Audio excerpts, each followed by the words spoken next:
Hello again, welcome to the fourth in this Firefly series for the FDG Bronze Award. Today's pattern is the pheasant tail variant. Fairly simple fly in terms of the materials, but quite challenging because it's a dry fly hackle. So it's a question of getting the proportions right on this fly. I'm going to be tying it on a size 14. This is a Camasan B440 dry fly hook. You can tie it on anything from a size 12 to a size 18.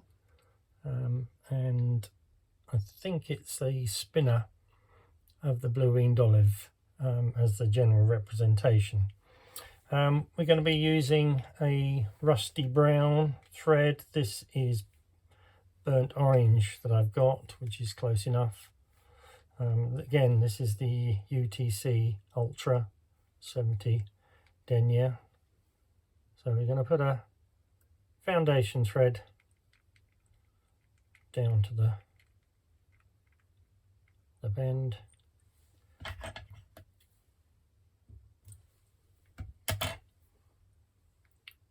And then we're going to tie on a bunch of badger hackle.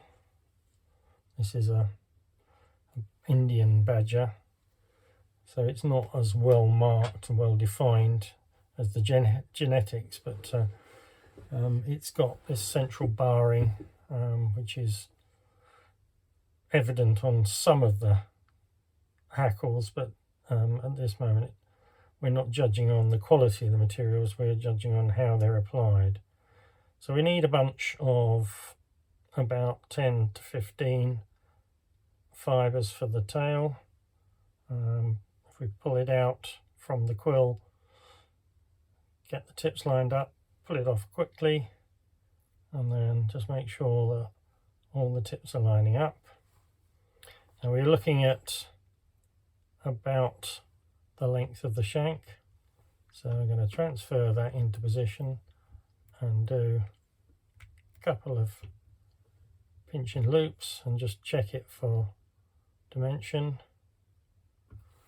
And again, we can look at the length of the body to the length of the tail. I'm a little bit long, so I'm just going to ease it back a little bit, and then I'm going to wrap that forward, just trapping down those materials on the hook shank to keep it all nice and slim, and then trimming it back. And then we want to keep at least 3mm, 2 to 3mm at least, behind the eye for the hackle.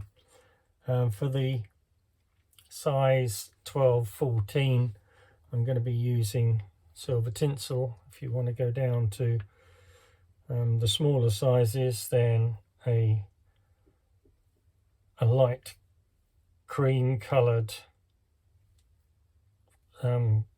tying thread, 8/0 tying thread will be suitable, but I'm going to tie in the silver wire as we've done in the past, pulling it back. This time I'm going to make sure I wrap it on the other side, so the first turn of the counterclockwise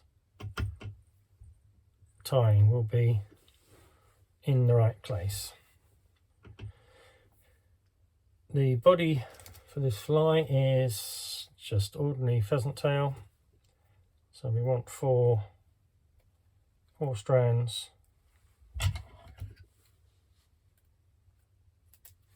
which we cut off. Keep getting the tips in line, just trim off the very fine tips, and then I'm going to trap that in and wrap it so that I don't get a snap. That's judging the body length, and then bringing it back to the position where the hackle is, and I'm just going to take my thread out of the way, and then without twisting these fibres. We're going to wrap in a similar manner to we did with the grey boy, in touching turns. The grey goose buzzer, sorry, beg pardon, I've misnamed the fly yet again. Get it up to within 2 or 3 millimeters of back from the eye, and then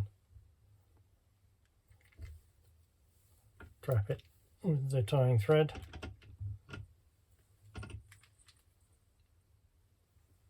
And then remove. Now I'm going to put a 1/2 inch, a little whip finish on here, just to secure my thread, because I don't want that all coming undone when I wrap the silver wire. So we're going counterclockwise, so that's the opposite turn to the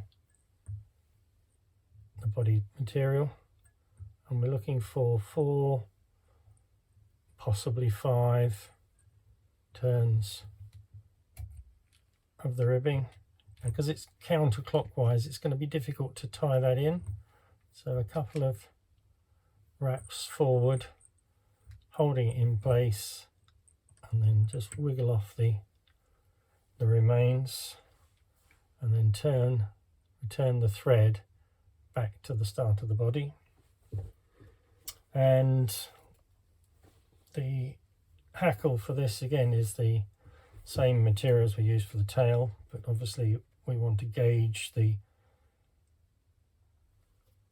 hackle to be approximately 1.5 times the hook gape.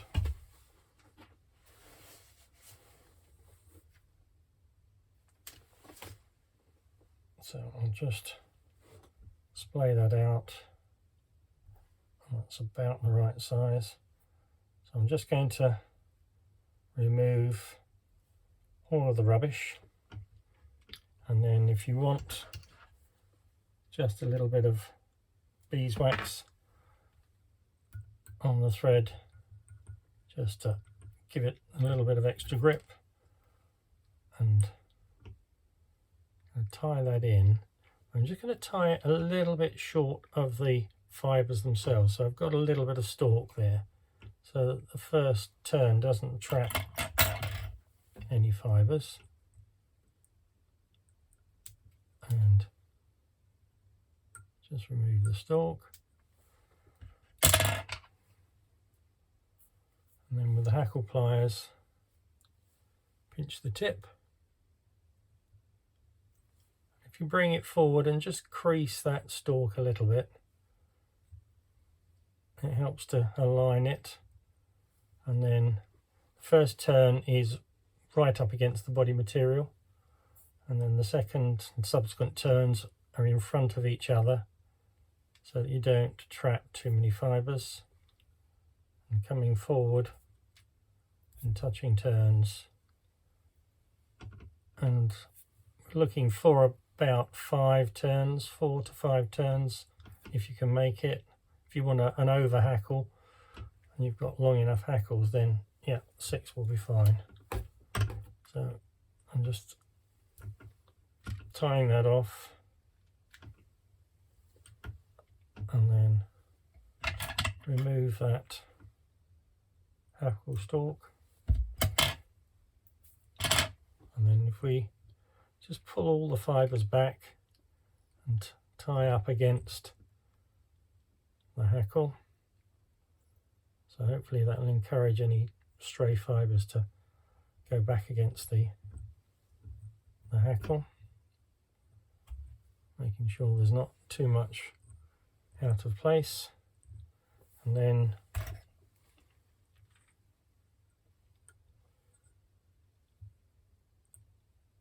just a neat whip finish. Now I've got a few stray fibres there, so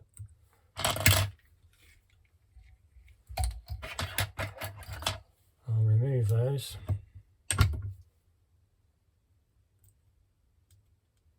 Before I do any varnishing.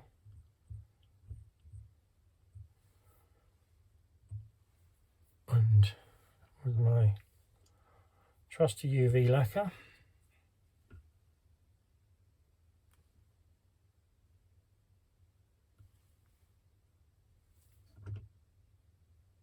Just a small blob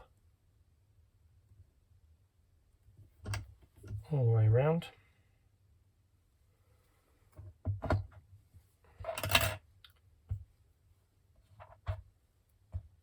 And then with an old hackle, and clear the eye out before we put the UV on it.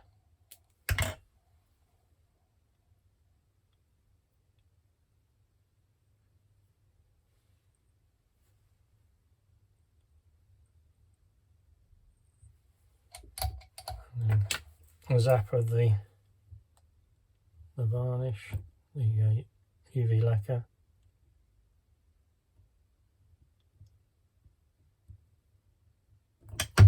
And then just making sure you haven't trapped too many fibres.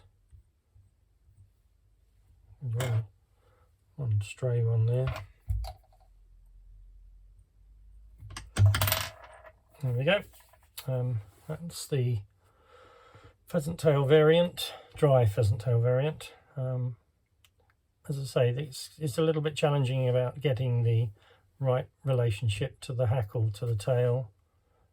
The idea is that the hackle, the hook bend and the tail go in one plane, so it supports the fly on the surface, with perhaps the bend of the hook just penetrating through, so that the dimples come from the hackle and the tail.